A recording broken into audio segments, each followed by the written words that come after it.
the power that God put in nature that the impure people are able to do magic. Is that an indication that he's the Messiah? For sure not. Plus, he himself admitted, don't believe people who make magic. And they ask him, how do we know you're the Messiah? Because I'm making magic.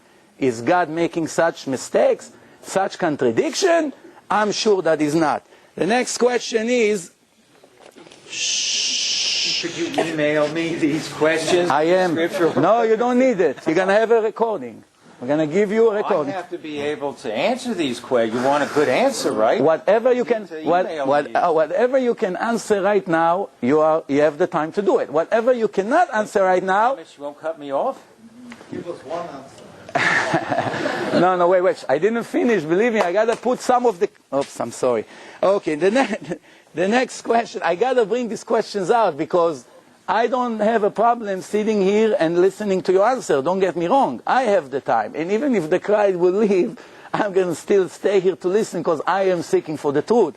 But I told you, this is all short questions, as you see. Not like the first ones. First one were very long, but I learned my lesson. No, you don't know how long the answer is going to be. You have to do a big exposition. No, I tell you what, I'm afraid of another 20-minute speech about one of the... and the night is over. How about my fears? How about my fears of the end of this question? You're giving me under the belt now. Okay, so I'm almost done. I'll cut some. Almost done, and then you have the microphone for yourself. The next question that I got for you is, the Torah, as you admit, is the Word of God. Say you should love your friend like you love yourself. And in the book of Matthew, chapter 5, he say, love your friend and hate your enemies. The Torah never say it. The Torah say the opposite. Even if you have a Jew that is not your lover, is not such a great friend, he speak bad about you, is still your brother and you have to love him. Comes the book of Matthew chapter 5 and say, love your friend, but hate your enemies, contradicting the Torah clearly. It's the same God, remember. They claim that God also gave that.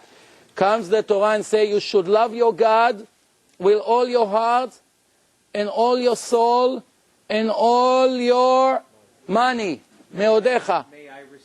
If you are really a truth seeker, and I trust you are, may I just respond to which one? Because the last one is going to be very short. Okay. And very easy. Which one? You should love your friend like you love yourself? Yeah. Okay, let me read that in context.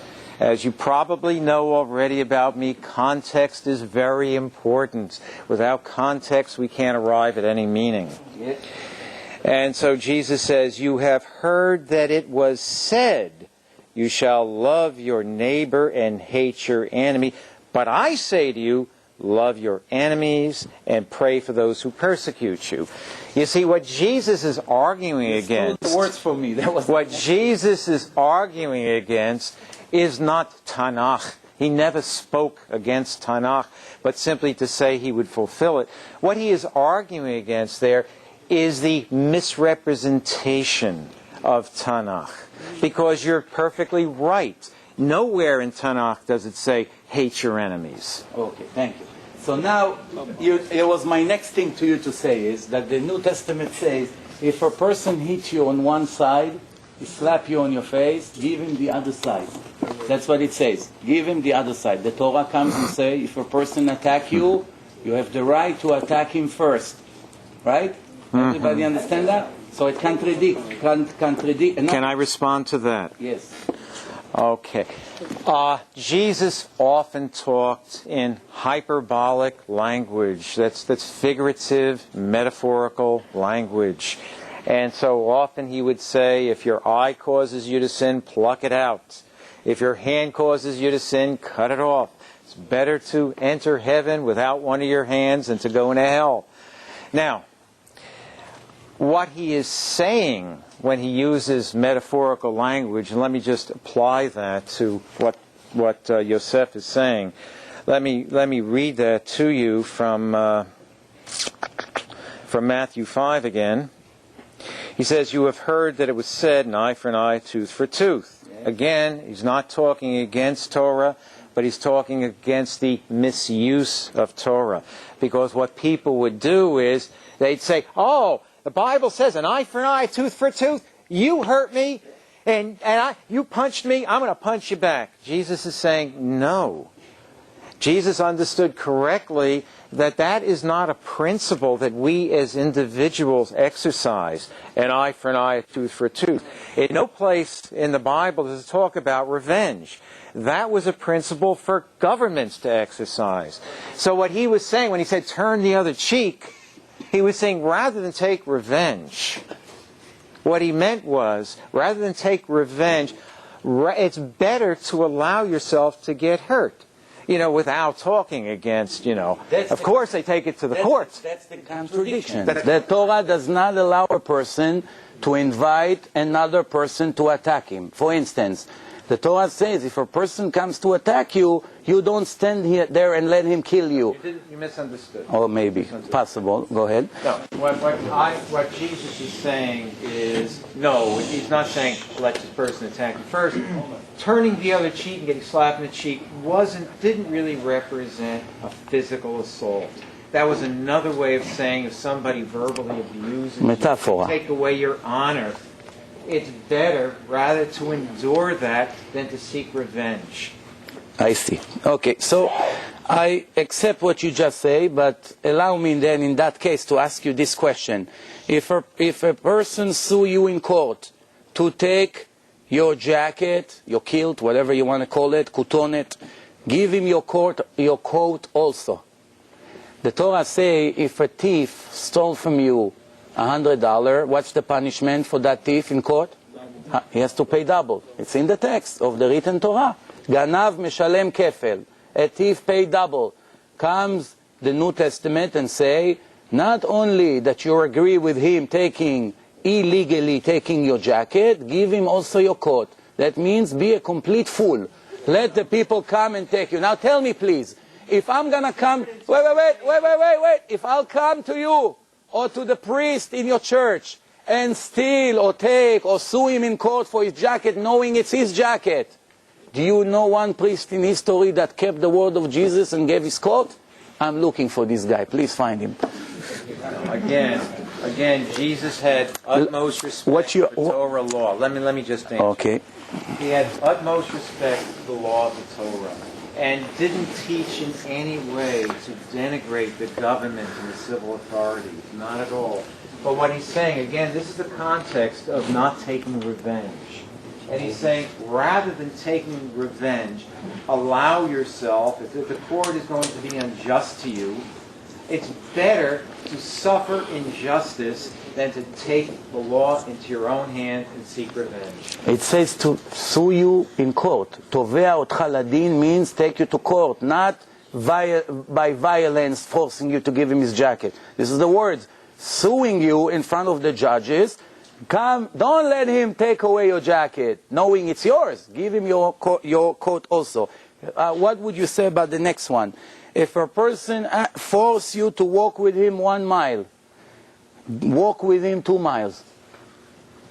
It's Matthew chapter 5. Okay, again, it's the same context, because let me read that whole body. Based on what you say, by the way, then every person, not a Jew, not a Christian, you will try to make him join the religion. And remember, we both agree that the Old Testament is the Word of God. I disagree with you that the New Testament is the Word of God. We never accepted it, and we have a list of many mistakes and contradictions, as I said before. But if a person comes, and we have a mutual interest to make him a believer, to make him a person that believes in a creator to the world, and he's going to hear you saying that there is a way to take verses from a divine book and translate it completely the opposite. Like you said, I believe you say metaphoric verses. Then, excuse me, but with all the respect, every person will take the divine book and translate it according to his convenience. Wait a minute. You should not kill. You should not kill. It didn't mean really kill. This is what you've been saying here. Wait a second.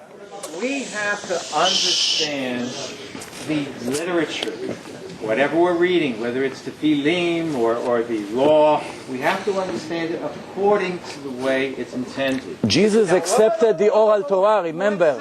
Accepted the oral Torah. Yes, he did. I put the challenge. 100%. I will quote it again to you. I will quote it again. Wait. You say no, so no problem. I challenge you to show me where either in Hebrew Scripture or in the New Testament there is any evidence for oral law. Okay, first of all, I will give you in Parashat Shoftim, in a chapter of Judges, this is what it says. V'aya bayom ha'u, and in that day, for any generations, as you know, the Torah refers to every generation, not only to the generation that receive it.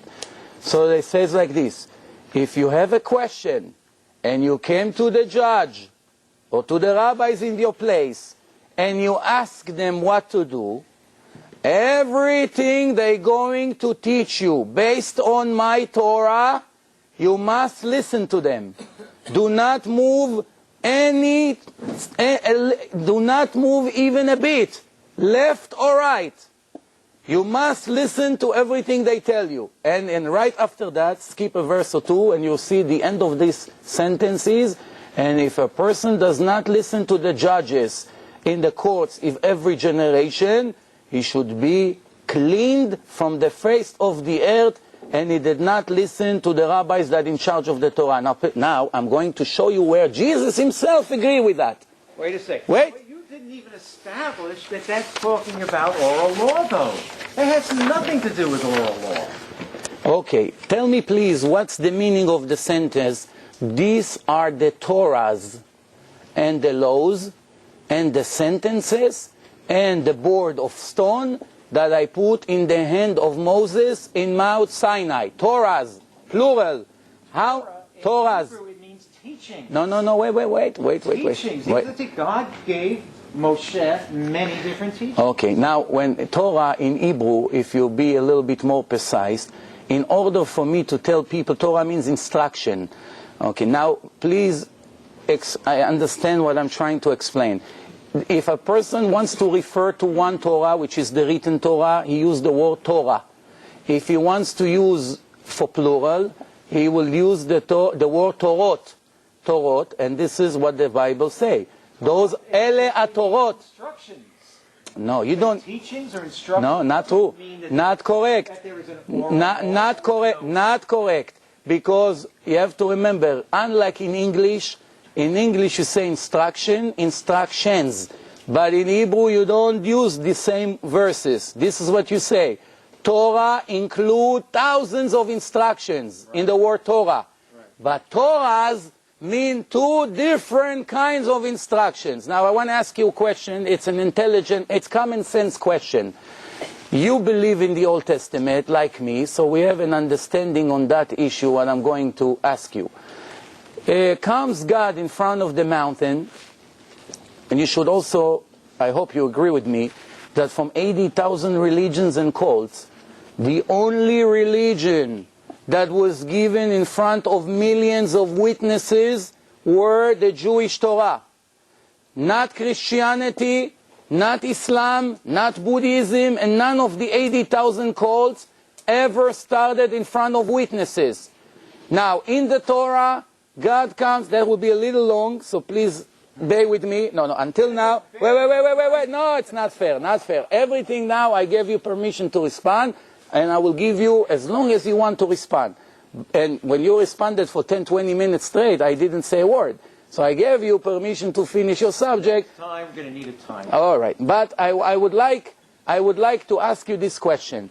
Are you denying the fact that Christianity started with the story of one woman that never had even one witness to her story? She comes and claimed God came to her in a dream. It also happened to Muhammad.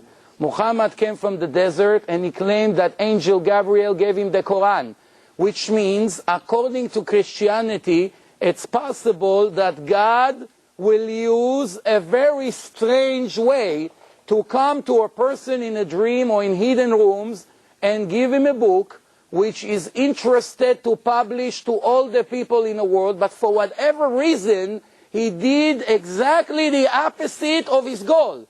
Because if I would like to give instruction to all these large audience here tonight, I will not take one person and take him behind the scene and give him the instructions in a secret and then tell him, go convince the people that this is what I want from them. Why should I do it? As you saw in Mount Sinai, when God sent Moses to redeem the Jewish people from Egypt, he came to him in a burning bush. And he told him, I want you to go and save my nation from Egypt. Moses answered him this thing. Moses told him, I'm not interested. They won't believe in me. They will not believe me. They will say, God never spoke to you. If I would be God, thank God I'm not, but if I would be God, I would be very insulted. Why? If I have a righteous person that I want to make him my messenger, and I come to him and I speak to him finally for the first time in history, I reveal myself to a person, and I tell him, go and do ABC. And he begins to argue with me, no, they won't believe me. Right away, he has doubt in me. Why? Maybe I cannot do whatever I want, maybe I'm limited. You may expect God to come to Moses and say, don't be a chutzpan. What is this chutzpah? Just go and listen to what I told you. Abraham never asked question. Just do what I told you. No, that wasn't the response of God. Pay attention to the response of God. What did he say? You're right. I make a sign in front of everyone that they'll know that I sent you. When you gather the people around the mountain, I will speak to you in public that everybody will believe in you for eternity. Word by word, I'm quoting you the verse in the Torah. So what God told us is real opinion.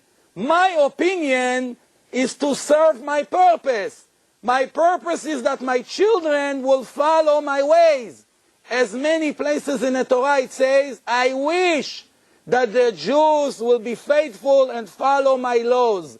It's not so hard to keep it. It's not beyond the ocean. It's not above the sky. Joseph, can I just interrupt you and say, I agree with everything you're saying. I know. That part you should. We have a saying, Christians have a saying, you're preaching to the choir. No. I am agreeing with the principle. And I didn't say you don't. Actually, I started with the fact that you agree, but I'm getting to the point. This is all a preparation for the question.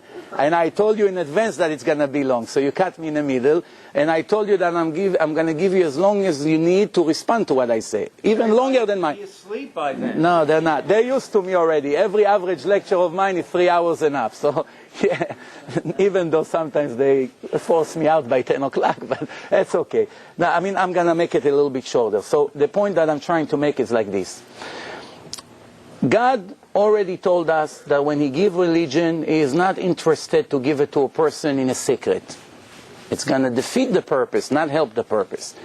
When Moses asked him, nobody believe in me, he said, I'm going to speak to you in front of them because I want them to believe in you. What makes us think that God changed His mind? God is not me and you that change the mind every 2 minutes. He already told us the way He's interested to give religion. Now, when a person asks you, how do you know the Jews received the Torah in Mount Sinai, and you yourself will answer it to your believers, you will tell them, because millions of Jews were standing and listening to God speaking to Moses. That's why we know for sure the Torah is from God. Do you have one witness, one person, not two? Even one, it's not enough. You always need minimum 2. Please tell me, do you have 2 witnesses that can come and swear that they heard God coming to Mary in a dream and tell her whatever the prophecy that you mentioned before? Or there is any 2 witnesses that God came to Muhammad and gave him the Quran? How is it possible that these people never thought to bring 2 or 3 or 5 witnesses to the story? Because everybody can say whatever you want. I had a dream. It's right away 50% doubt, forever. Tell me, please. I can speak? Please? How long are you going to give me? As long as you need. You're not going to interrupt me. That's I'm not promising. We have to establish some better ground rules, I Believe think. me, I'm trying. Please understand me. And I agree with just about everything Yosef says. You know, I'll even go further. In Torah, it says that everything has to be established by 2 or 3 witnesses. And Jesus even said the same thing. He said, don't believe me if I'm just talking on my own, but believe me because of the evidences. And so I want to talk to you a little, just a little bit about the evidences. Has anybody here read David Klinghoffer's book, Why the Jews Rejected Jesus? Please get the book. He's an Orthodox Jew, and he's trying to justify why the Jews had every right in the world to reject Jesus. But on page 117 of that book, he admits some incredible supernatural signs, some verification. He said from the time of the crucifixion, for the next 40 years until the destruction of the temple, and he's getting this from both Talmud, and he's getting it also from Josephus. And he's saying these are things that Orthodox Jews believe. And he's saying in that 40-year period, from the crucifixion until the destruction of the temple in 70 A.D., 40 years later, there are all sorts of supernatural omens. Now, supernatural omens aren't good signs. They're really bad signs. And these are the signs that he talked about. He talked about a temple light that wouldn't stay lit. They kept on lighting it, and it kept on going out. The east gate of the temple wouldn't stay closed. It kept on opening. And if you know the prophet Ezekiel, you know that God left when he got angry with the Jewish nation. He left through that east gate. It was almost as if God was saying, I am out of here. Even more dramatic than that, Klinghoffer says that during those 40-year period, throughout the entire land of Israel, people saw incredible spectacles in the sky, chariots and war cries and screaming and everything that suggested there was going to be a war. In other words, Klinghoffer agrees that there were all these supernatural signs coming from God warning about the impending destruction of the temple. Now, there are many forms of signs and evidences. The miracles that Jesus performed. You know, the Jewish people of Jesus' day never suggested that it was a sleight of hand by which he did these miracles. They all admitted that he did the miracles, but I think as Joseph was suggesting, that he did it by sorcery because he was in league with the devil.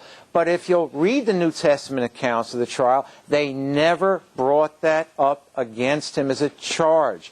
I don't even think they believed it. His signs were so incredible, and the good that he did, he healed everybody who came to him. He fed miraculously thousands of people on several occasions. He raised the dead.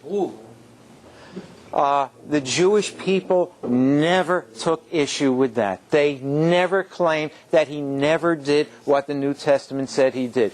You don't even have that in the Talmud. Please prove. The Talmud doesn't offer any contradictory evidence. If these were fabrications that you find in the New Testament, the Talmud would be full of charges that these things weren't true. They never contested these things. Okay, And let me just finish. The very fact that the writers of the New Testament died martyrs' deaths, proclaiming to the end that what the things that they had written about was true, demonstrated that they didn't have any political motivation for getting together and lying about stealing Jesus' body away or these various miracles. In fact, when you read the New Testament accounts, I hope you will because it's very interesting. In fact, it's very much like Tanakh, because in Tanakh you read about Abraham, Isaac, and Jacob, and it lets all the ugly things about them hang out. When you read in the New Testament, you read about the disciples of Jesus. They were all meatheads. They were all foolish. They didn't even understand Jesus. But what that does is establish their authenticity. If they were willing to humble themselves so much in their own writing to show what jerks they were, it means that what they were about and what they wrote wasn't about trying to build themselves up. By the way, you just answered one of my questions. Good, finally!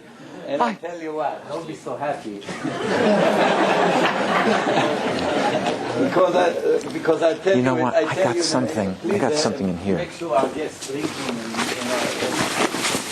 but I think what you just said. As a matter of fact, the point I wanted to present to you is that the reason that the Old Testament is full of so many mistakes and so many contradictions, some of them The Old Testament?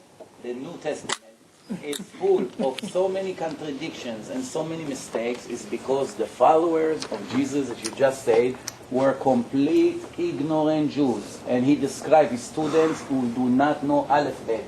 And when you come to ignorant people that cannot be accepted to any yeshiva and ask them to falsify a book claimed to be from God, what do you expect? Every page has so many mistakes. Believe me, I have such a list here. I did not tell you maybe 10% of the things I wanted. Not that I thought that I'll be able to do everything in 2-3 hours, but I only... Yosef, you got a big problem there. I'll tell you what your problem is. What? The problem is, if these disciples of Jesus, the ones who wrote the New Testament, and granted they graduate from any yeshivas, and they were unlearned, but if they were so laughable, how is it that Christianity took off? How is it that even many of the Pharisees followed what these foolish people were teaching, unless they were convinced that something miraculous, unless they were convinced that the hand of God was involved? Very good. I'm glad you said it.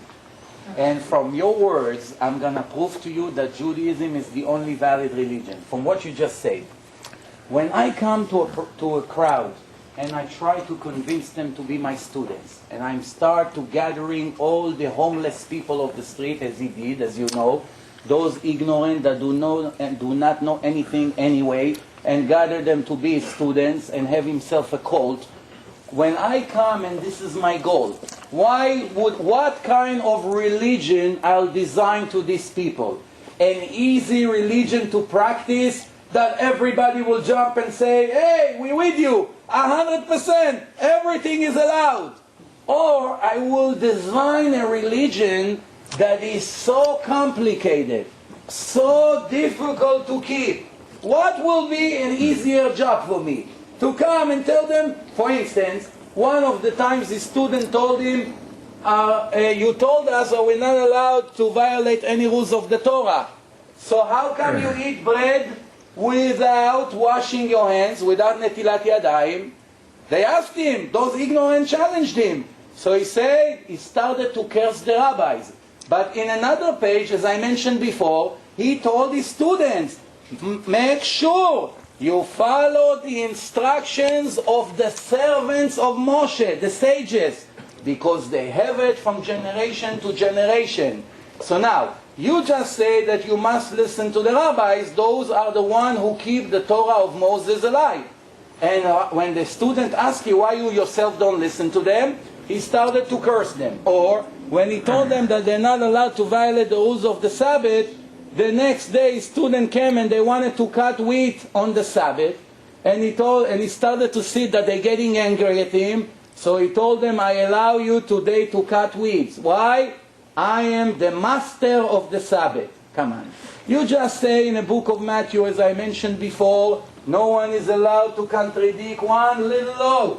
And if he does, he is going to be cursed by God. I'm sure they're... just allow them to violate one of the most important rules of God. See, I'm sure they would like to hear my explanation. Please? I'm sure they would. Please.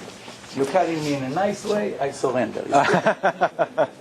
I'll always try to be nice. No problem. What Jesus did, he never said, you don't have to follow the law, or the law is not important. And that's why Yosef is correct. He told the people to follow those in leadership. He did nothing. He wasn't a revolutionary. He did nothing to try to undermine the authority. But what he did do was point out that their interpretation of the law wasn't an accurate interpretation. You see, the religious leaders would criticize Jesus for healing on the Sabbath. And Jesus pointed out that they were hypocrites. Why? because they did many things themselves on the Sabbath. They would water their animals. They would assist with the birth of their animals. The priests would minister on the Sabbath. And so he understood correctly, and the religious Jews of the day should also have been able to understand that there are certain commandments that are more important than others, that it is justified if somebody is starving to death to pick food on the Sabbath day. Wait, please. I used an example that is the worst sin in Judaism. Cutting weeds on the Sabbath is one of the 39 laws that we're not allowed to do on the Sabbath. You want the proof? I'll give you the proof. Okay, let's see it. Let's see it. I give you the proof. Comes a person named Slofchad. You read in the Old Testament, Slofchad. He went on the first Sabbath after accepting the Torah, and he started to pull weeds, trash from the ground, and Moses didn't know what to do with him. He took him and put him in jail. He asked God, this is what he did. What should I do with him? God came and told him, execute him in front of the entire nation, leman iru v'irau, that a person like this have no right to live. And Jesus, as I mentioned before, and you agree with me, I'm not bringing sources that are not exist, and it says he allowed his student to do what Slofchad did. Now you just said no one is allowed to contradict the Torah, and you allow them to do something that the Torah say that it's death penalty. And when they told you, how are you allowing us such a thing? You say, I am the master of the Sabbath. You have to make up your mind. If you're the master of the Sabbath, that means God does not exist. You are a new God. The Torah is not true. If you come and say the Torah is the word of God, be very careful not to modify it, and you come and start changing it according to your need every day, then not only you're not the Messiah, you're not even a student. Are you allowed to defend yourself on the Sabbath? Are you allowed to minister in the temple on the Sabbath? Not to the point. But what is the point on this? The point is, can I come to one of my students that's sitting here, and he tell me, please, I'm going to lose $1 million if I'm not going to cut my weeds tomorrow because on Sunday there's a huge storm. I want to take my workers only tomorrow, Rabbi. I'm begging you. Please let me cut my weeds because I'm going to lose $5 million. Whatever the case is.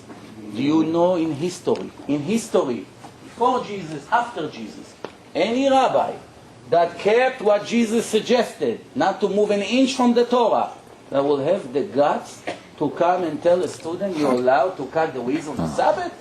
It's such a violation. But wouldn't you admit that there are exceptions? Yes, exceptions. Wouldn't you admit that there are some more important? Pikuach nefesh, only life risk. There is only one exception to the law.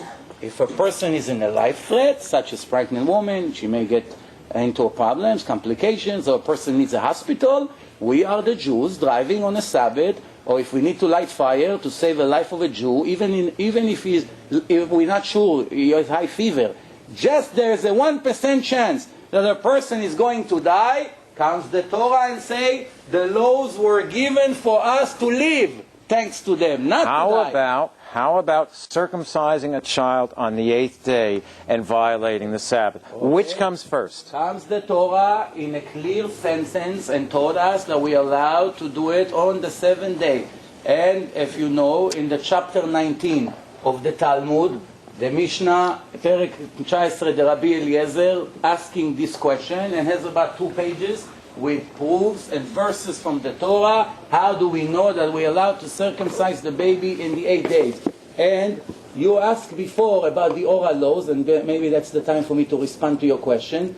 You have to use common sense, which is very simple. What's the common sense? God brings the Jews in front of Mount Sinai and gives them the written Torah. The written Torah say Torahs. You disagree with me, but we'll take it further. Now tell me, if God comes to millions of people, remember that 1300 years before Christianity, so there's no argument yet. The argument will start 1300 years later, but at this point, everybody see that event. Comes God and say to the Jews, here is the Torah I'm giving you, and the Jews listening to Moses speaking. How do we know? nobody would be interested to take such a difficult religion to keep. So many laws, changing their lifestyle completely, unless if what the Torah says is the truth. So when I read about myself that God spoke to Moses, I'm a witness. If it's not true, I will say, Mr. Moshe, there's a mistake in the book. May I? Wait. That's a good point. It's a good point. It's a very good point. I will give you the time, but give me another minute.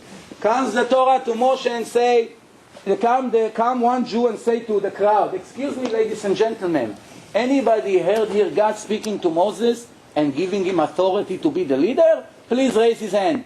We are not interested to get it. We are free people. We want to do whatever we want. Like today, people don't want to be religious.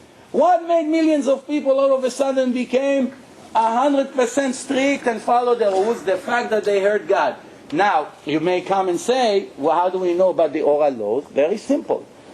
If you search in the entire written Torah, there are 613 laws. Not in one place the Torah gave instructions, the written Torah, the Torah never gave instructions for people how to follow this mitzvah, this commandment. Which one? All of them. The 613 laws that describe in the Torah, without the oral laws, there is no way to understand one law. Such, I'll give you an example. The Torah say you have to circumcise a male born on the 8th day. You should cut the orla. We know what we cut when we circumcise a baby. Now, if we wouldn't have the oral laws, right, when Moses bring down the Torah, people will say, what you brought us, Chinese book? Okay, God say we should not cut the orla. What's orla? Mordechai would say, orla it's this. He would say, orla it's this. She would say, orla it's the nails. He would say, Moses, what's orla? There's no oral Torah according to your opinion. What's orla? Where we have to cut? God said that if we don't cut it, we're not Jews. We want to be Jews. But God didn't tell us where to cut. Is it possible? I'm losing my eternity if I'm not circumcise my children, and God will not tell me even Aleph Bet how to do it, how to cut, what happened when the baby is sick. One question. Second, the Sabbath. The Sabbath. I got to keep the laws of the Sabbath. I don't know if you know, but there are May I interject? There are thousands of laws. They hear you every week. Maybe I can say something. No, I'm answering what you ask about the oral laws. You ask me a question, I'm answering. We need new rules. That's what we need. Okay, so you say it like this. You say the oral We laws. need an oral law for our discussion here. I'm asking, you ask me a question, I'm answering you. And the point is like this. God say you have to observe the Sabbath, and a person that does not observe the Sabbath, exclude himself from Judaism. Why? It's the covenant that we made with God. It's applied to Jews, by the way, also. Not only to non-Jews. But a Jew that refuses to keep the law of the Sabbath, he puts himself in violation. And he is not able to do certain Jewish holy ceremony. Why? Because it's the covenant that God made with the Jewish nation for eternity. That's the word of the Torah. Now, where does it say in the written Torah, from the thousands of laws that we keep, most of us here, where does it say it? Comes the Torah in 12 different places and say that a Jew does not keep the law of the Sabbath, he will be stoned to death, and his soul will cut for eternity. Tell me please, in the entire written Torah, God comes and gives me an order. You should keep the Sabbath. You should not do any work in Sabbath. Comes a Jew that just accepted the book and said, okay, God, I'm willing to listen to you. Where are the instructions? There's nowhere in the world where it's one detail about the Sabbath. The same thing to Tefillin, the same thing, each one of the laws. Comes the Torah and separate between the written laws and the oral laws. And you know why? The non-Jews will not have it. Okay. Because if the non-Jews will have it in their hand today, nobody in the world will know if he is an original descendant of the Jewish nation. Why? Everybody wanted to be a son of God in that generation, because the Goyim, the non-Jews, they wanted to be religious as they are today. They want to join the nation of God, who everybody admit that got the Torah from Mount Sinai. Everybody, the Goyim, admit it. And they translated it to 70 languages, which show interest. So what do we have to do? Yosef, wait a second. Will be in the book, Wait a we second. will become Jews You in know, 2 you're minutes. somebody who cares a lot about evidence, and I respect that. And you say that there must be an oral law because if there was no oral law, we wouldn't know how to circumcise. Not even a simple law. Okay, We would not but know. Abraham was somehow able to circumcise, and he didn't have any oral law. The oral law, according to you, didn't come until Moses. How was it that Abraham was able to be a Jew and live before God and not have the oral law? Maybe there are other ways that they were able to follow the law without some mythical oral law for which you have no evidence. I have news for you.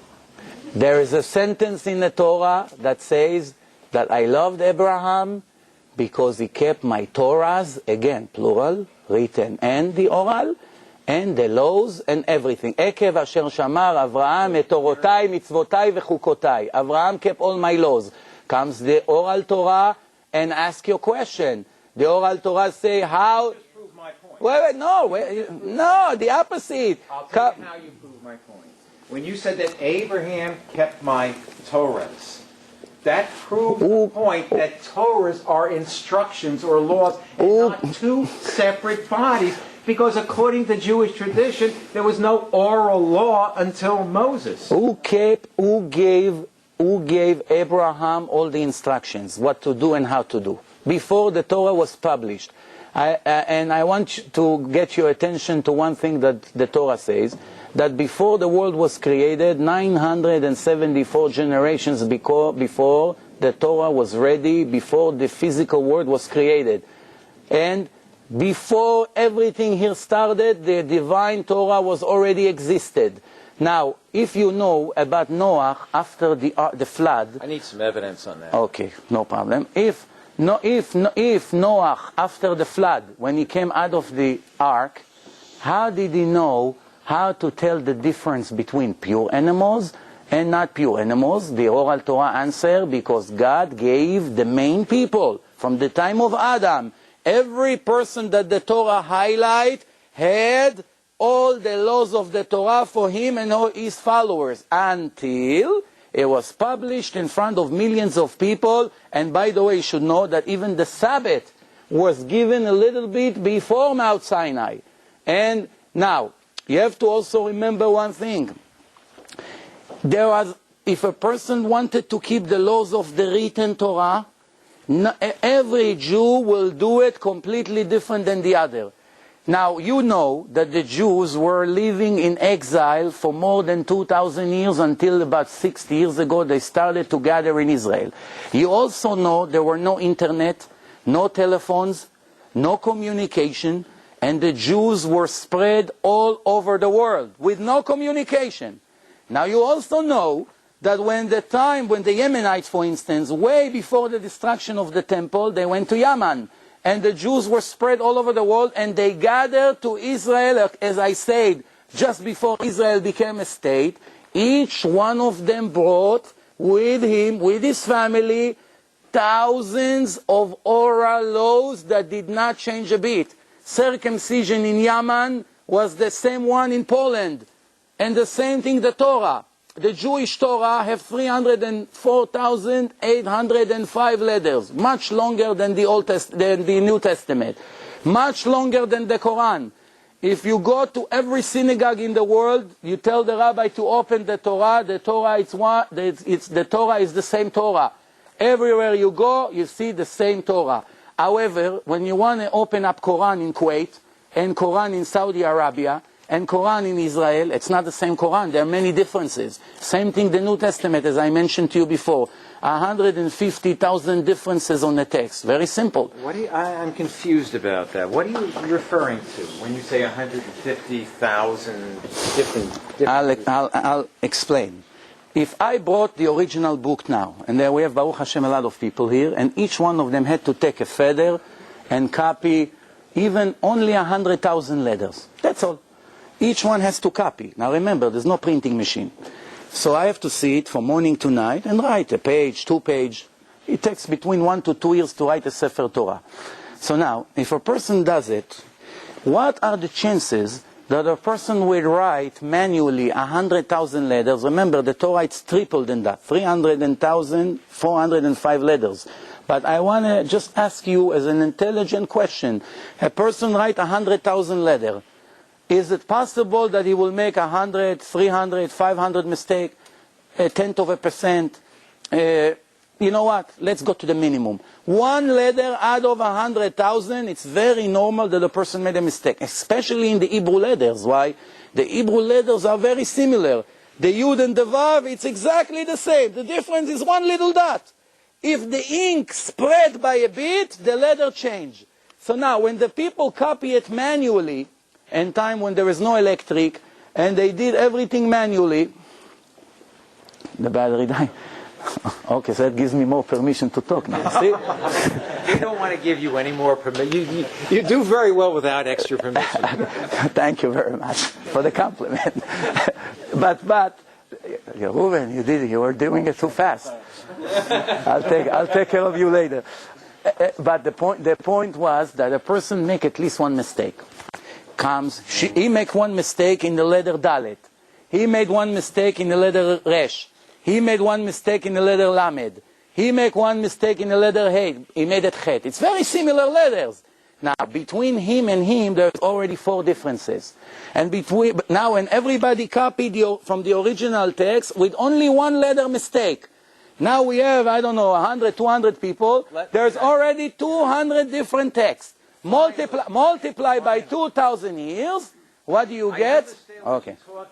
Now, finally, when you were talking about 150,000 versions, I couldn't figure out what you were talking about. Okay, what Yosef is talking about is that there are 150,000 variants.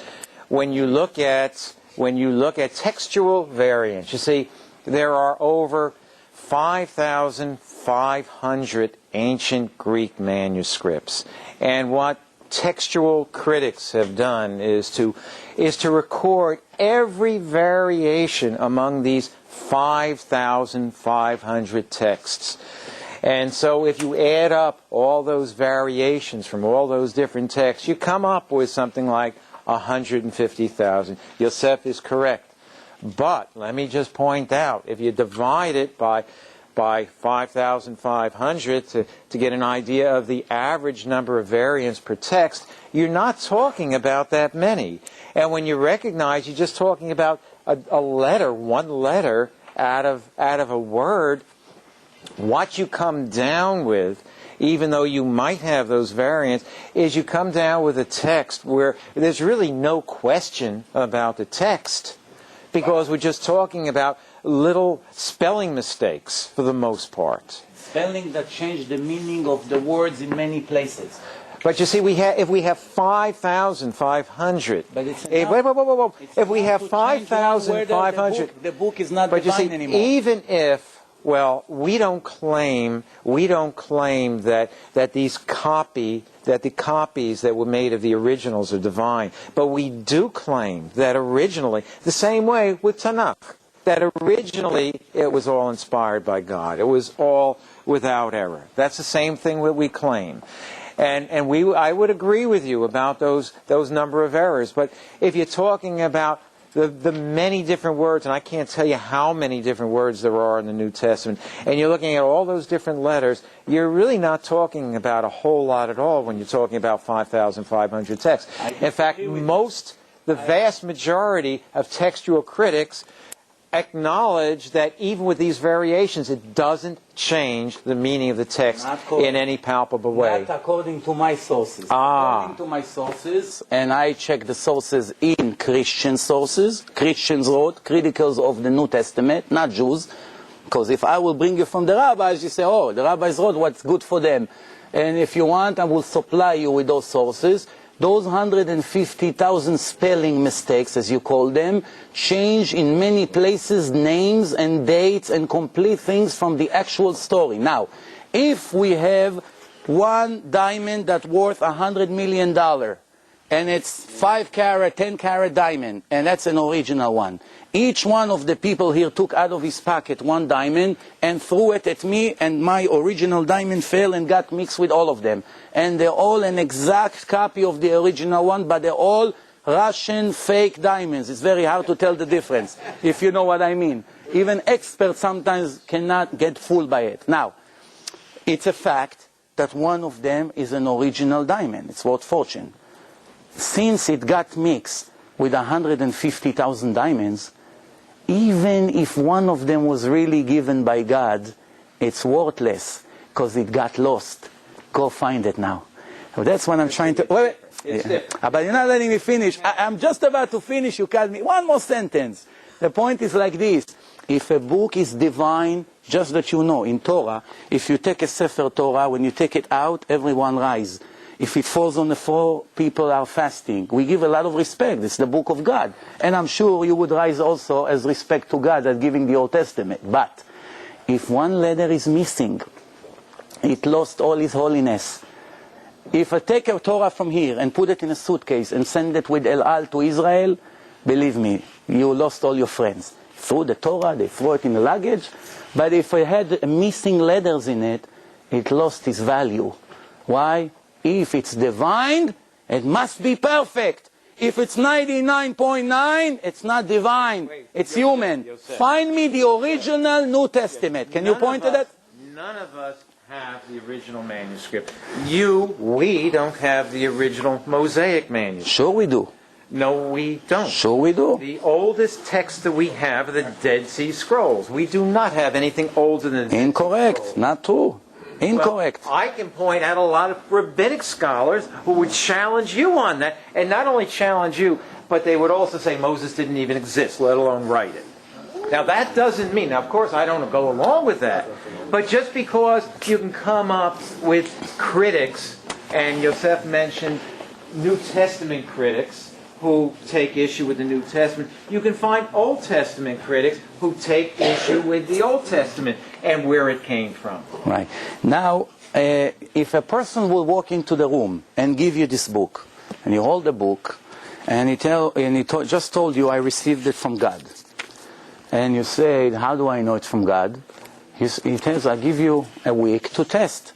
If you find one mistake in this book, then you know God doesn't make mistakes. So you ask him, what kind of mistakes you're talking about? I mean, he asks you, what kind of mistakes? Say, geographical mistake, mathematical mistake, dates, contradictions. So you may say, okay, give me a week.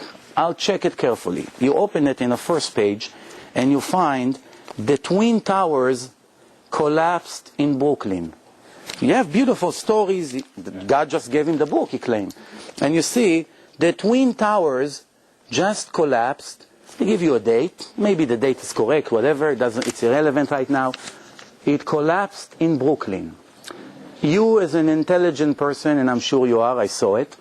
So I want to ask you a question, but give me an honest answer. Would you waste another second, continue to review the rest of the book, or you feel it's a waste of time? He just told you it's from God.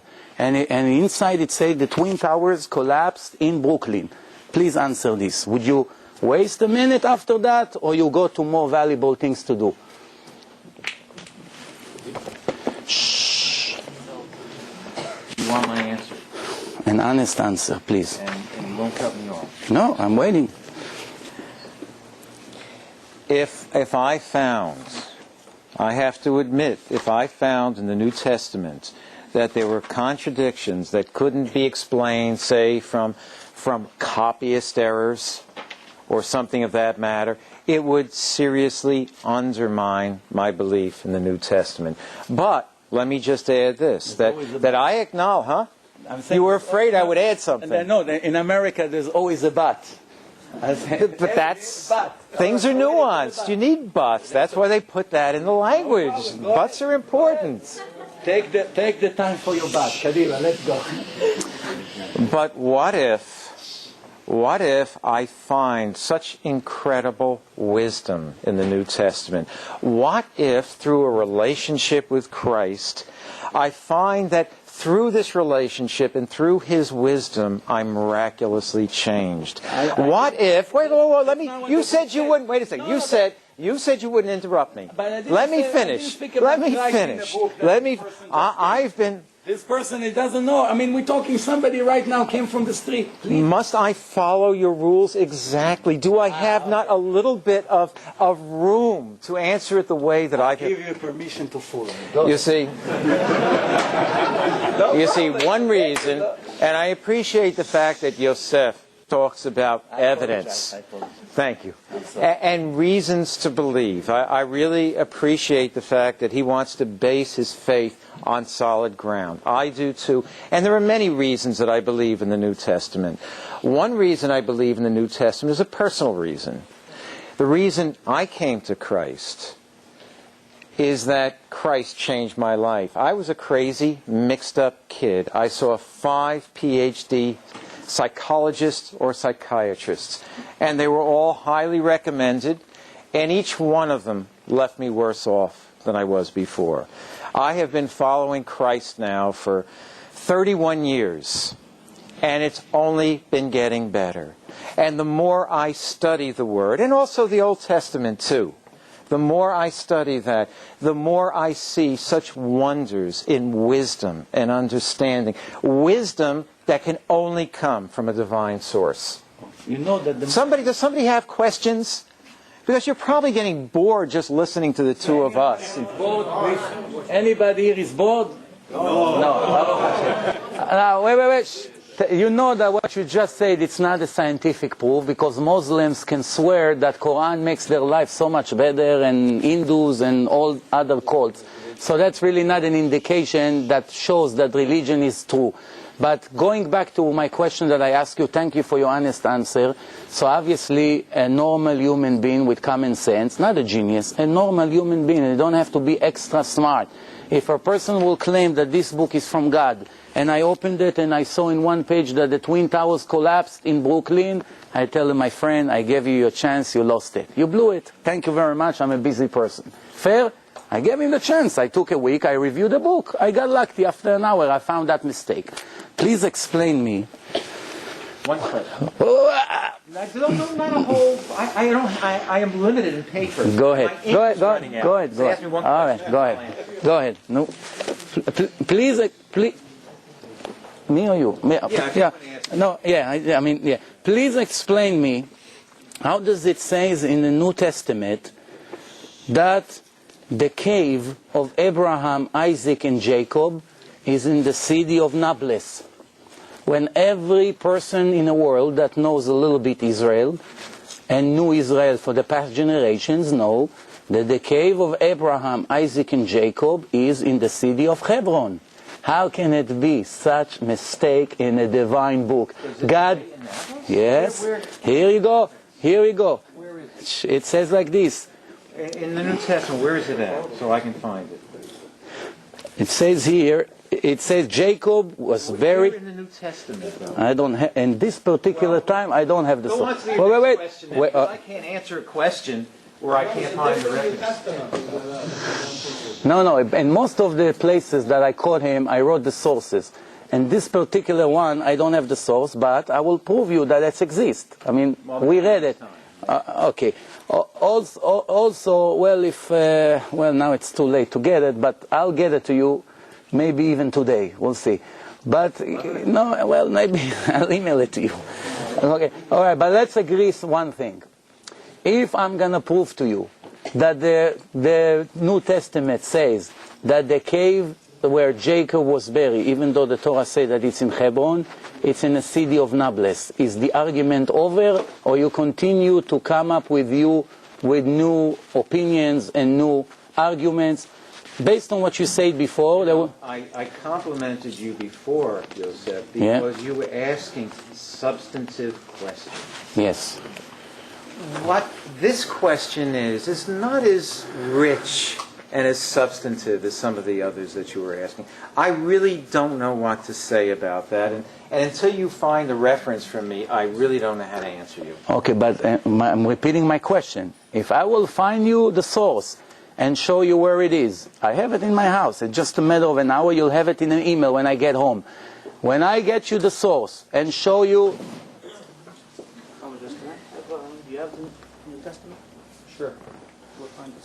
Well, maybe I have a help here from a good friend of mine sitting somewhere here. He will help us to find the source.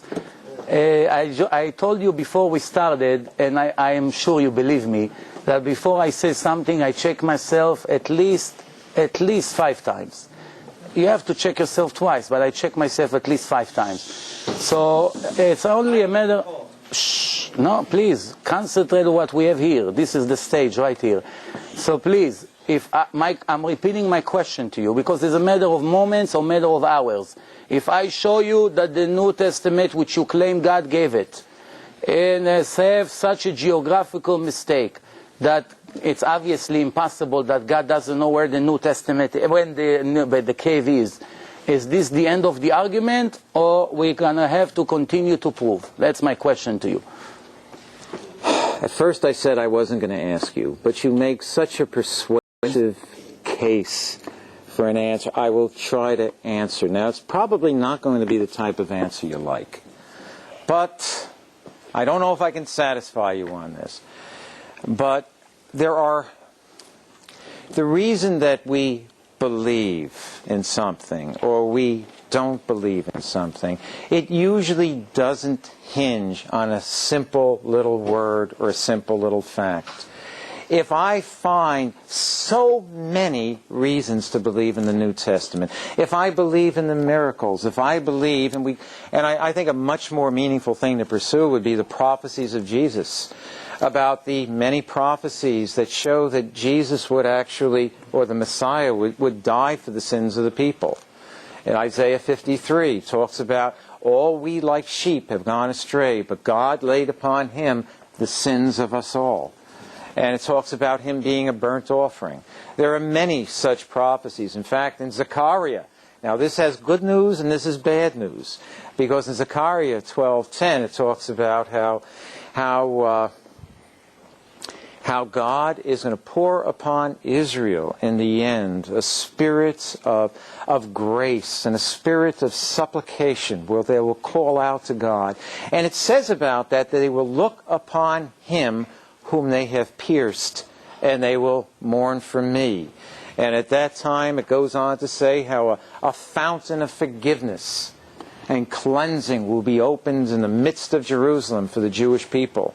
And of course, you know, what this is saying is if you're really a sincere Christian, you've got to love the Jewish people, because you recognize that we will all be brothers someday. Maybe right now we're divided by a lot of different issues, but if a person really loves Christ, they're going to love his people, and his people are the Jewish people. He came as a Jew. And so a Christian has to recognize that. All the apostles were Jewish. And so what I'm saying is that there are many reasons why I believe in the Christian faith. There are many prophecies I can point to that Jesus fulfilled. There are many, many miracles that he performed that are attested to not only in the New Testament, but extra-biblical sources also. There are all the wisdom I talked about. And another, I think, very, very fruitful area for us to explore is the consistency between the Old Testament and the New Testament. Because you're not going to like me for this if I say it, so brace yourself, put on your proverbial seatbelts. But I would argue, if we ever continue this again, that the New Testament is more consistent with the Tanakh than the rabbinic understanding, or as Yosef says, the Talmud. I think the Talmud has gone far astray. And I think the New Testament is much more faithful to the Old Testament revelation. So what I'm saying, I'm going to get back to your question. What I'm saying is, Yosef says, what if this one word was a problem? And I have to weigh that one word, that one problem, and it is a problem for me. I think I gave you more than 30 different problems, not one word. I mean, I asked you about one word, but I asked you about 25 mistakes in a descendant. But I think I answered that, didn't I? No, you said I said they're two separate genealogies. How can it be for one person two separate genealogies? People have a mother and they have a father, don't they? No, but I already answered that. I told you descendants based on the Torah, which you agree is the word of God, does not go by the mother.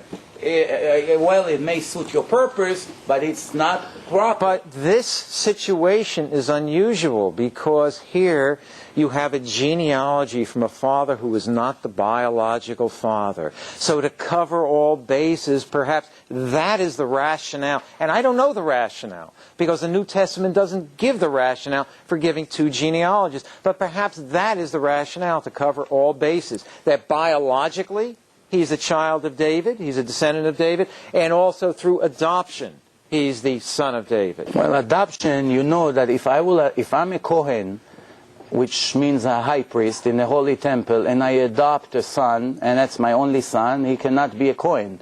And based on your argument, he is entitled to be a Kohen. But the Torah says clearly an adopted boy, it's not your original biological son. Yes, the Torah says, lemishpachotav. Every time the Torah says lezera, zera means seed. It means from the seed, not from buying him in some kind of agency. Even though you love him very much. I want to ask you a question. I mean, I'm not really insulting. It's just something that just came to my mind. And this is a question that you may have to ask yourself based on what you're trying to answer. I'm just giving you an example. If I adopt a dog, is this dog will be my original son? I'm just curious. You know, people giving inheritance to dogs, and they give them $10 million. You hear this on the news all the time.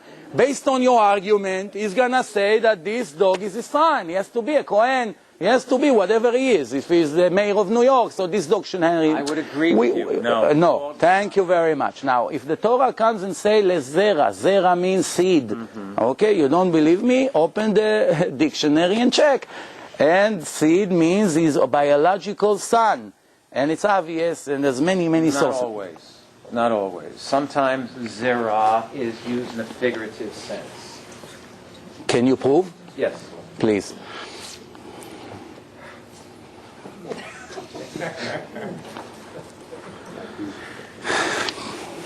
Can I ask you a question? Maybe you help me with that, because I'm not such an expert with the New Testament sources. What does it mean?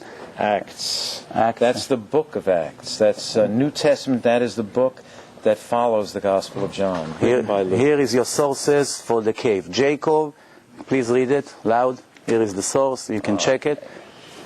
Jacob and our fathers went down to Egypt and died there and were carried to Shechem. Shechem, it's Nablus. Right. Check. Double check me. Everybody knows where Shechem is? What is Shechem? Nablus or Hebron? Nablus. Okay, Shechem. Okay, and buried in the grave which Abraham had purchased from the sons of Hamor in Shechem. That's another mistake. I highlight the mistakes. First, Abraham never purchased it from the son of Hamor Shechem. Read in the Old Testament. He got it from Ephron. So that's a very serious contradiction from the... Where is the New Testament? Please bring it back. Baruch Hashem, we found the source. So we have the source. Huh? Well, I found it. I have it. I showed them.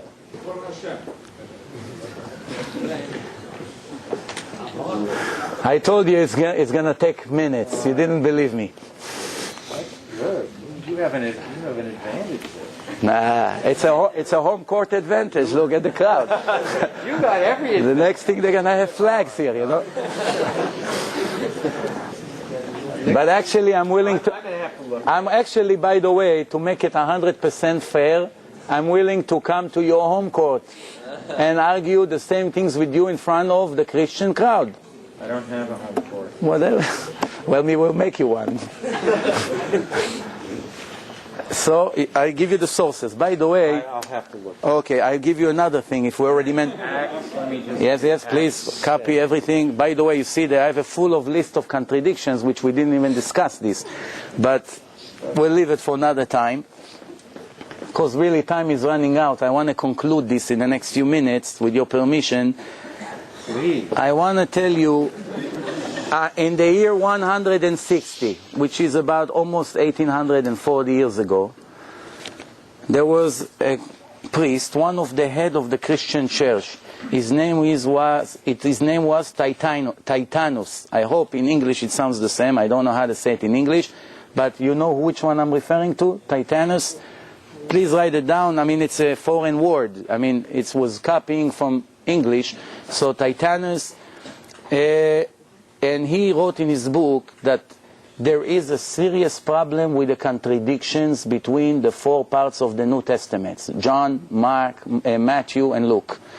And because of that, he offered the Christian church to modify and make a book and compromise. Since we have so many different problems, we cannot answer our crowd, how is it possible there's so many mistakes in almost every chapter? Why don't we make a new version of the New Testament, and we will address all the problems and all the contradictions. Now I want to ask you, please, based on what we spoke here in the last 2-3 hours, in the serious warning of the Old Testament, which they agree it's the Word of God, what is the punishment of a person that erased 1 letter from a divine book? No, loud. That punishment. How is the head of the Christian church, because he's dealing with so many human error, offering to take the New Testament and modify it completely and match between the contradiction? You don't have to believe me. That's why. Would not. Okay. Wait. I'm not denying that there's somebody heretical. Okay. Christian. You got all sorts of people. Okay. But that doesn't mean that we would ever justify. That's why I'm giving you the name. All you have to do, remember, it was a year 160 to the Christian counting. But, and I give you his name. Personally, I don't care about that. I don't care that there were certain heretics one of the most important the Christians, Christian church, who advocated this thing or that thing. Why you don't? That should bother you very much. That shows that the Christians are not loyal to the divine text. They do whatever they want with that, based on their needs. But you see, there are Jews who convert to Christianity too. Does that invalidate Judaism? I want to ask you a question. Is that a proof of something? I will tell you that today there is inflation with ignorant Jews, unfortunately, that never learned Judaism because of the exile condition, because of money problems, money issues. It's very expensive to get Jewish education. Someone like you, which is educated and intelligent and have some knowledge, can take any ignorant Jew from the street and in 20 minutes make him believe anything you want, I promise you. I have news for you. In many flights that I took to places in the world, sometimes in the airport, not always, but sometimes I met priests. And he saw me with the yarmulke, and they come and they initiate conversation, and I promise you, and that's not a lie, everyone who sat with me, the maximum he sat next to me was 15 minutes. After 15 minutes, he ran away that I will not see him by mistake. Why? When I started to shoot the list of the questions that I had, as a matter of fact, I'll tell you a story that just happened. About 8 years ago, it was the Sabbath, and unfortunately it was the Sabbath because at that time I used to film all the seminars that we're making. We had a seminar in New Jersey with a very important Jew from Mexico. His name is Dr. Betesh. And Dr. Betesh said, while giving an example, a comparison between Judaism to other religions, he said, everyone who wants to bring a priest or any Christian educated person to argue, I'm open to suggestion at any time, any place. Guess what? There was a little Persian 7-year-old kid at that seminar, 7 years old. He thought it's going to be a nice challenge. He walked in a hotel and he found a priest, a pastor from New Jersey. I looked at his card. He had about 7 or 8 different titles. And I understood he had a large crowd. They had also a seminar there. So he invited him to the argument. And this is an important pastor. He later himself said that he was a pilot in Vietnam. He told his life story. And based on that conversation that we had over there, I wish I could film it, but I couldn't do it because it was the Sabbath. He asked him about 4 or 5 issues, not 30, 50 that we dealt with tonight. The whole conversation was maybe 40 minutes. And then this was the reaction of the priest. May God be my witness. He hold his head like this, and he say, "Oh my gosh, my mother will kill me when she find out I converted to Judaism." That was his answer. Yes, I'm serious. Wait. Let me finish the story. Wait. You're giving me... They're ignorant Christians. I agree. You've already admitted. I gave you a pastor. Jews. A pastor. So what does that A prove? pastor, not an ignorant Christian. You're an ignorant pastor. Okay, all right, you answer my want me question. to come back All right, okay. If you think I'm about to convert, you're mistaken. You still did not answer the last question that I asked you. You You stopped. never gave me a chance. I did. You answered, but not to the point. You told me that if a person will come with a book, before I told you about the cave of Jacob, before I found you the source, I asked you, if a person will show you that the Twin Towers collapsed in Brooklyn, is that an indication that this book can be given by God? You hesitated, but in the end you say, well, that will be the end of this book for me. Now, when I show you the source, you contradicted yourself completely. Well, let me explain. Let me explain. Do you think I can dig myself out of this hole now? I don't know. You got me pretty deep there. The distinction that I wish to make is if there is no way to reconcile this mistake with what I believe the origin of the New Testament to be, then I've got a problem. But as with this case of Shechem, I do believe that there is a way to reconcile. I might not know right now, but I do believe there's an explanation. And also, what I try to explain is that there are so many compelling reasons to believe that the New Testament is God-breathed, along with the Old Testament. There's so many that I am mandated by logic and reason itself to believe that there must be some way to reconcile these disparate elements. I don't think that's a contradiction. Tell me, please. I have to study that first. Okay. I don't know how to answer it. We said it in the beginning. But again, just think of your wife. If your wife has been faithful to you for 50 years, and somebody brings you a report and says that in some way she was unfaithful, are you going to believe that report in light of 50 years of proven faithfulness? It's the same way with me in the New Testament, and the same way a Christian. If it has proved itself to me in so many different ways, if the writers have proved themselves, you ask the question, who would believe? It's easy for people to believe the New Testament because proof, but that's not the proper word to use. Well, let me talk. To you anything. Well, please, give me a chance. Give me a chance. What you said was there was every reason in the world for people to believe in Christianity. It's so easy. It took away the law. Why wouldn't people believe in it?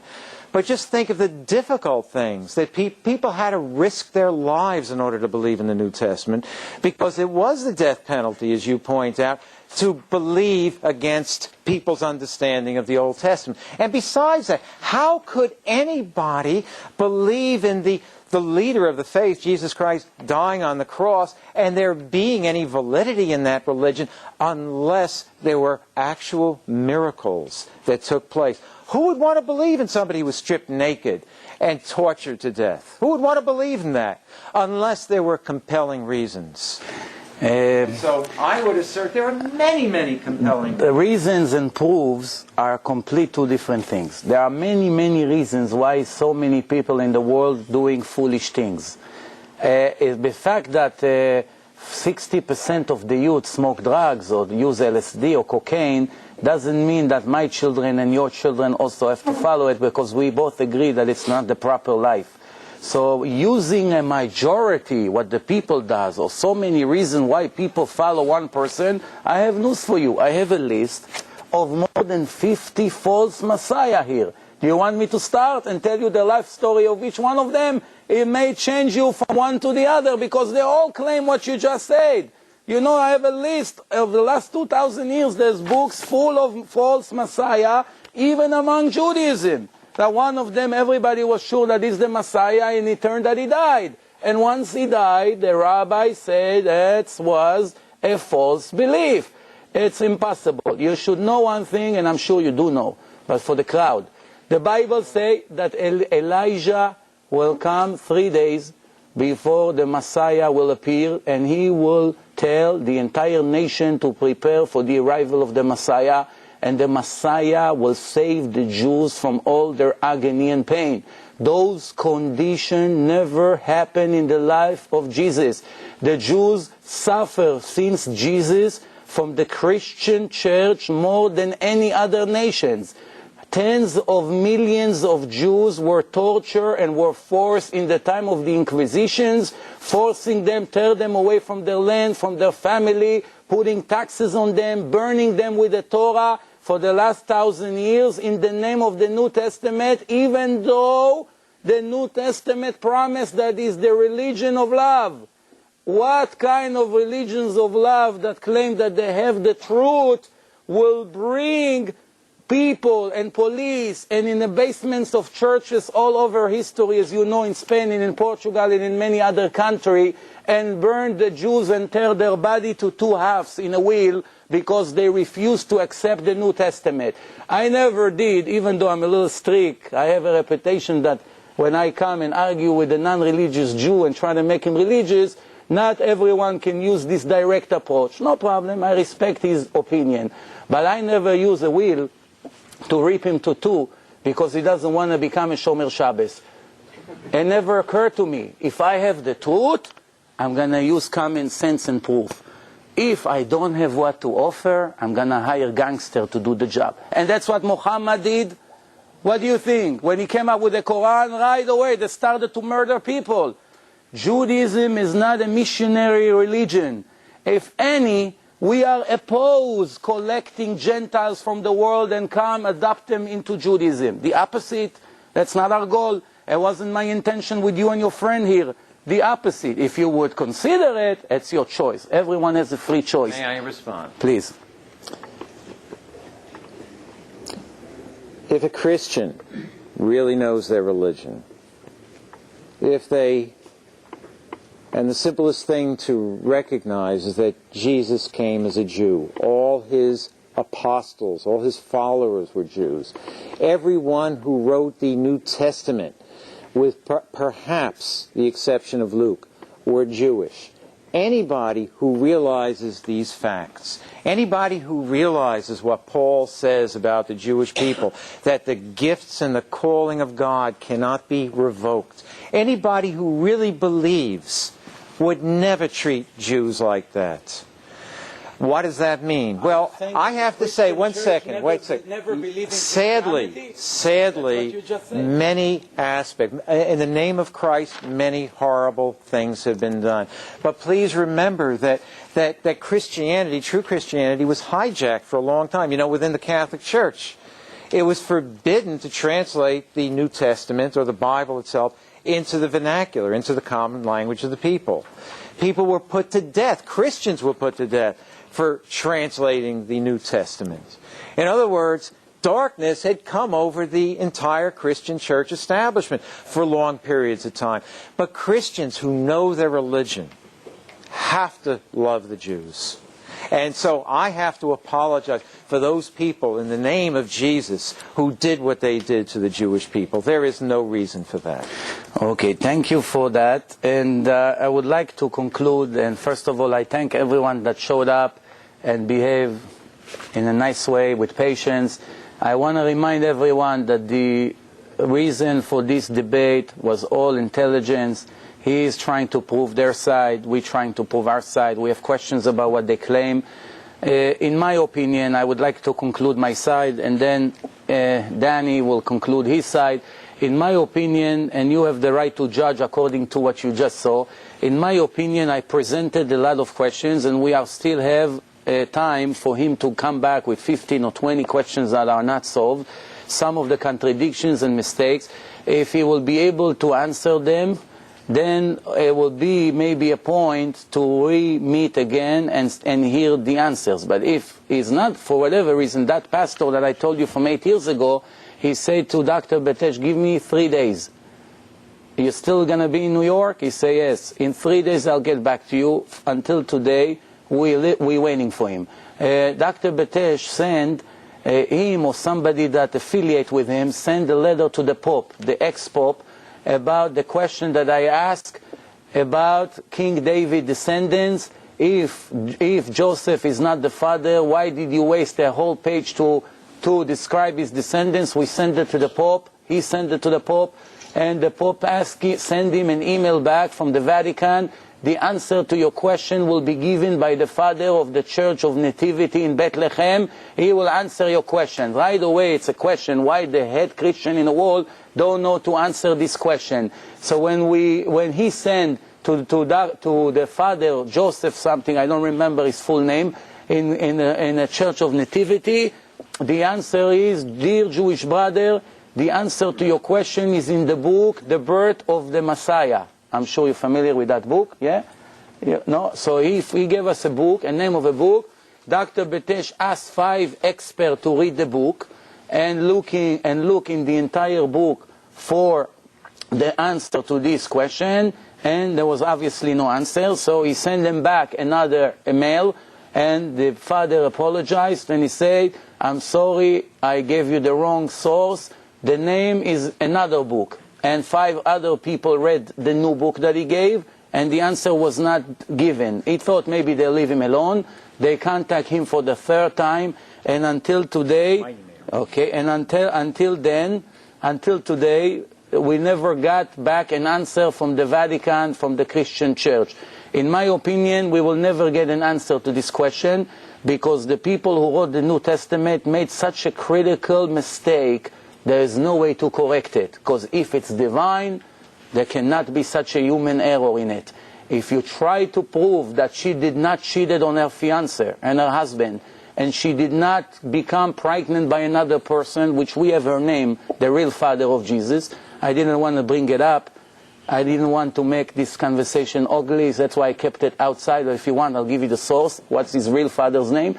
But in that case, we asked many experts in the Christian world, and the answer were never given. And plus all the other questions that I asked my friend here, so far in many years that I've been doing it, not one of these questions was answered. Everything I told you right now is the truth. I'm waiting for you to be the pioneer, the first one who really give me the answers, and believe me, I will be the first one to bring you back up here and let you read your answer in front of all the audience if they agree to come one more time. Because we are not trying to hide the truth. The Judaism always educated to questions, and the whole Talmud is questions and answers. And to one last sentence for tonight again, everybody has to remember from the entire question, from the entire arguments, in my opinion, one very important sentence. If it's divine, there cannot be mistakes. The rest of the book can be marvelous, beautiful, copy from the Old Testament, copy from here, copy from there, opinions, beautiful stories, miracles, happened, didn't happen. We don't even want to waste time of challenging the miracles. That's not even the issue here. Because I told you, and Jesus himself admit that making miracles is not an indication of anything. The conclusion that I'm trying to make to Danny and his friend right here is very simple. Divine has to be perfect. One mistake, not 50, not 500. One mistake, one contradiction in a text, 25 mistakes in a descendants, the cave it's in Shechem, 75 people went with Jacob to Egypt, and so forth and so on. The list is huge. I cannot go blinded after my feelings. Feelings means nothing. A lot of people, because of their feelings, they're in jail, they are killed already, their families are broken. Judaism did not educate to go by your heart, by your feelings.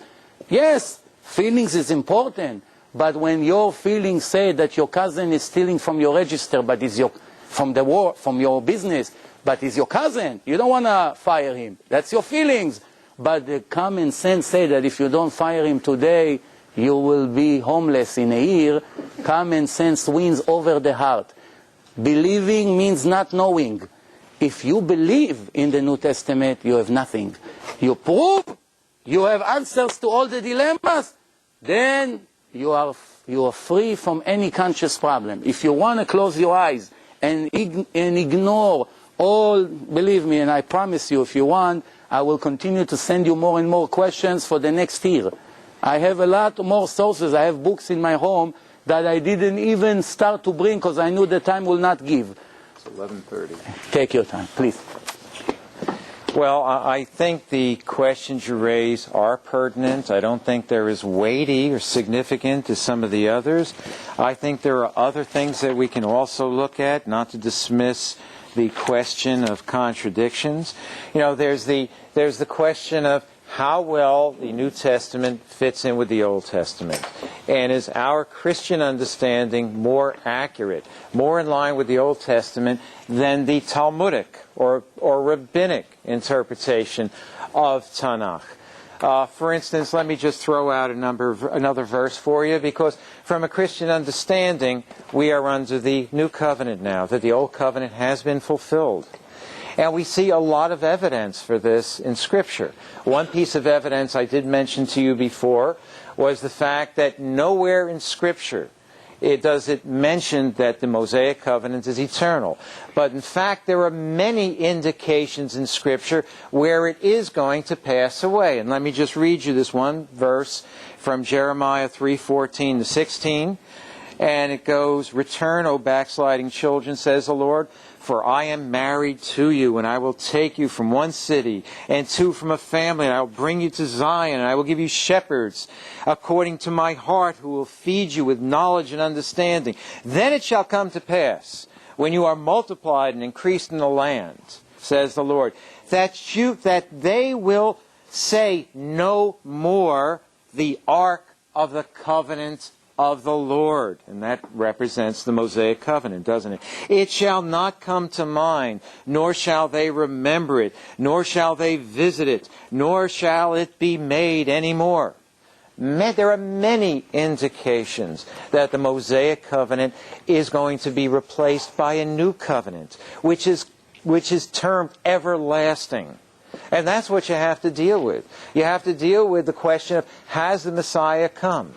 And what is the evidence that the Messiah has come? I haven't talked about the New Testament evidence, and purposely, because you're interested in the Old Testament evidence. So I've been trying to give you evidence from the Old Testament. There's a lot of indications in the Old Testament that Israel is not going to succeed in earning their righteousness under the Mosaic covenant, that there would have to be a change. For instance, the Jewish people are often called stiff-necked people. Now, I'm not putting the Jewish people down. I happen to be Jewish myself. Talks about them being a stiff-necked people. What would change it? Well, the new covenant entail a change of heart, that God would come to the people in conjunction with the Messiah and take that hard heart and replace it with a soft heart, and He would cause the people to always follow Him. There had to be a change, and that change would deal with not only a change in who we are, but a change in the priesthood too. Remember that Moses promised the people that it wouldn't just be the Levites who were priests. He promised that there would be a whole nation of priests. And you see, here's the bad news again. You will be a nation of priests, but the bad news is you're going to be stuck with us. We're going to be with you. We're going to be part of Israel, and we're going to be judging the nations along with you. So you might as well get used to that idea, because it's not only in the New Testament, it's also in your Old Testament. One last thing with your ending statement. You just erased all the questions that I gave you from the prophets that showed that all the signs that the prophets gave, that what happened in the time of Messiah, not even one of them happened in the life of Jesus. You put everything aside, like we did not discuss for the last 2 hours. I asked you about the peace. I asked you about, I asked you about all the Jews going back to the land and building the third. There's so many prophecies, not even one of them happened in his life. The prophecy said that he has to have a son, and he never had a son. He did not. Show me that. Yeah, well, I'll show you if you want. I'll show you right now. But I don't want to end it to the end of the night. It's in the book of Isaiah. My wife is going to be calling me pretty soon. But wait, check it. Check it. But the point is, you choose to put away all the questions that I brought you from the prophets, that not one of these prophecies suit the life of Jesus. Next time. And not only that, he died, and he couldn't even help himself, and he never helped the Jews. If any, he brought the Jews more agony than anybody in history. And you put it all aside, and you come and say, he's going to come, he was the Messiah. He said, well, you're ignoring reality. Would you like to take a look at the prophecies that talk about the Jews rejecting their own Messiah? We've got plenty of those too. Okay, remember. First, your job is, with my opinion, is to answer all the contradictions in the New Testament. Once you cover one by one... We need new ground rules. Once you cover... We need a new oral law. Once you cover all the questions and all the contradictions that we had in your text and in the evangelist and the 4 books of the New Testament, from that moment on, you will be able to use the New Testament as a proof to anything. Right now, you are not authorized to use the New Testament as a proof when there are so many open issues. You first have to cover those issues. And purposely, I haven't used it. You're the one who's been going to the New Testament. I have just been talking from Tanakh. You have to agree with me that I did not limit you to anything you wanted to say. I didn't tell you before the conversation, do not use this or do not use that. The opposite. I encourage you. I told you I have questions to you, and then you want to say whatever you want. I'm open to all your questions. But you have to be, I'm sure you're honest, but it's hard to admit, even to greater people than us. All I'm asking you to do is go and get me all the answers to the question I ask you, and me and you will eat pork in McDonald's and Yom Kippur, and I'll pay the bill. Thank you very much.